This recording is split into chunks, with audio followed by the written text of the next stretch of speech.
welcome to the Holiday Podcast, where we usually sit over some homemade challah on Friday afternoons at my dining room table. I'm your host, Tammy Priest, a Jewish follower of Jesus, and it's great to be with you today as we take another look at the intersection of the old and the new. Now, if you're watching the vodcast as opposed to the audio podcast, you can see that we're sitting outside Thursday night at the walls of a sukkah or booth on our deck. And instead of challah, I have these cute little cakes that I baked in tin cans. They are little date nut cakes from this cookbook of Jewish recipes. And this is a really special cookbook to me because my grandma illustrated it and printed it in her print shop in Brooklyn. She actually started the shop with a friend in her basement when my father was young, and then opened up a brick and mortar shop with the idea of running a business where women who wanted to care for their families and also have a job could work part-time.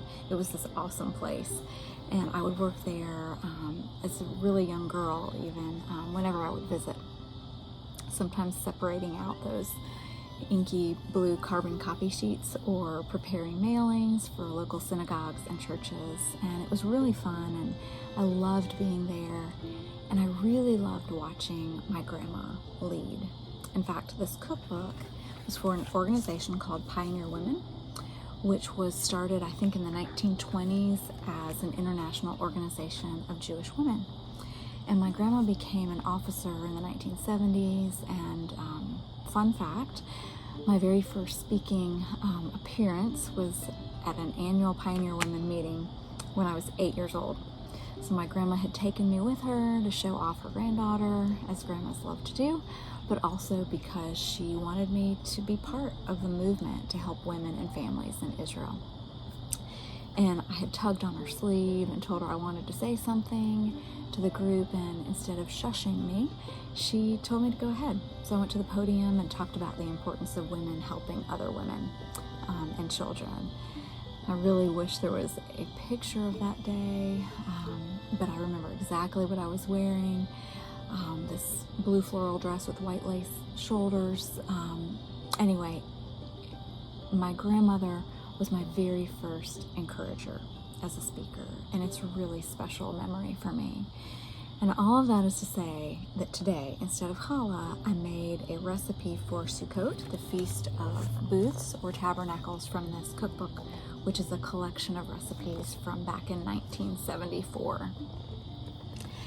And I've just zhuzhed up the cans a little bit for us to make them a little bit more festive. And I think that actually makes a lot of sense, because the Feast of Booths or Tabernacles that we're in the middle of is the only feast in Scripture where God actually commanded people to rejoice, and to rejoice for an entire week. In fact, a nickname for the feast is Zeman Simchatenu, which means the season of our joy. Now, of course, other Old Testament feasts caused rejoicing, but this is the only one where God actually commanded people to rejoice. So let me actually read to you his instructions from Deuteronomy, and I'm going to read the Message translation because I love how he captures the joy of the feast. Observe the Feast of Booths for 7 days when you gather the harvest from your threshing floor and your wine vat. Rejoice at your festival, you, your son, your daughter, your servant, your maid, the Levite, the foreigner, and the orphans and widows who live in your neighborhood. So everybody, celebrate the feast to God, your God, for 7 days at the place God designates. God, your God, has been blessing you in your harvest and in all your work, so make a day of it. Really celebrate. Really celebrate. I love that, because I'll tell you that the celebrating in ancient Jerusalem during this feast was beyond what we can imagine. The entire city was lit up by the light of just 3 menorahs or lampstands that were so huge that the priests had to climb ladders in order to tend to the wicks. And there was live entertainment every waking hour that there wasn't worship.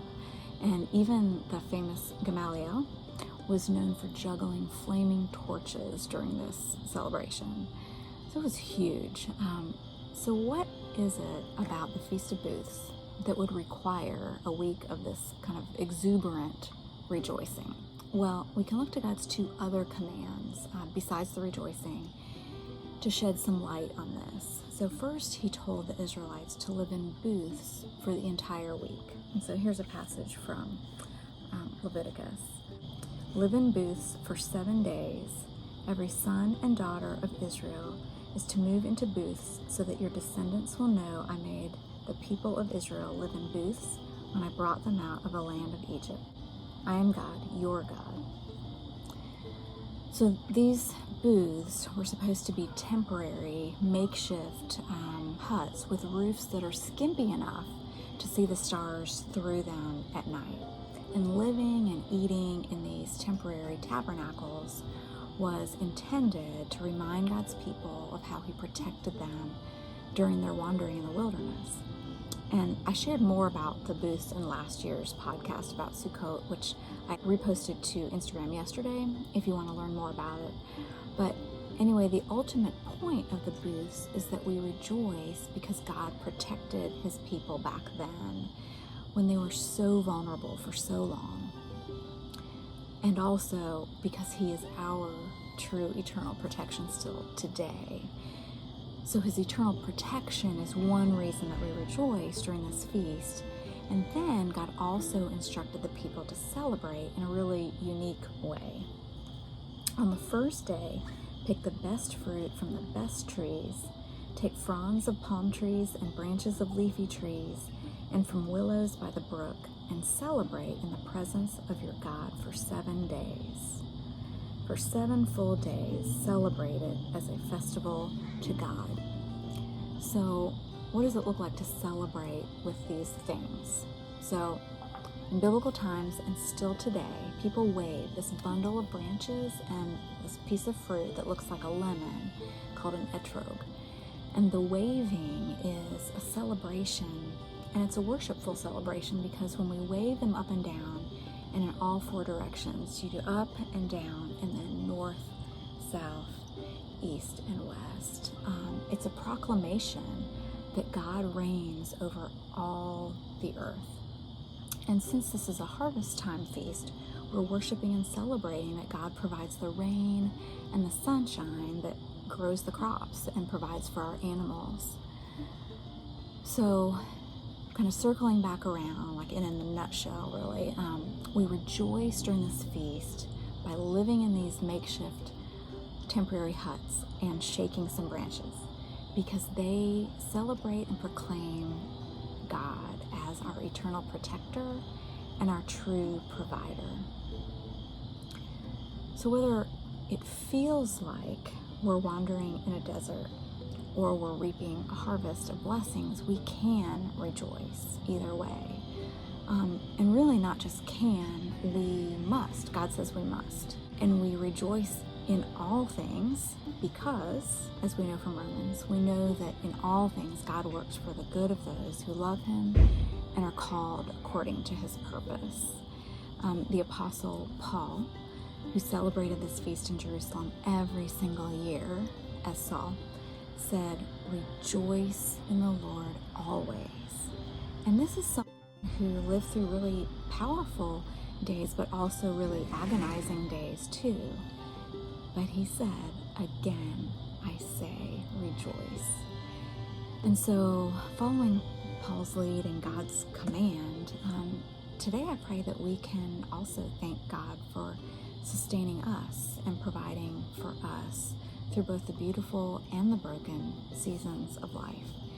And that we'd each ask God to help us to trust him through our vulnerable wilderness days and to depend on him and not ourselves during our bountiful ones. And also that during this feast when we're actually commanded to rejoice, that we would rejoice in him, that we would let his faithfulness in all seasons fill our hearts and our lips with rejoicing on this holiday.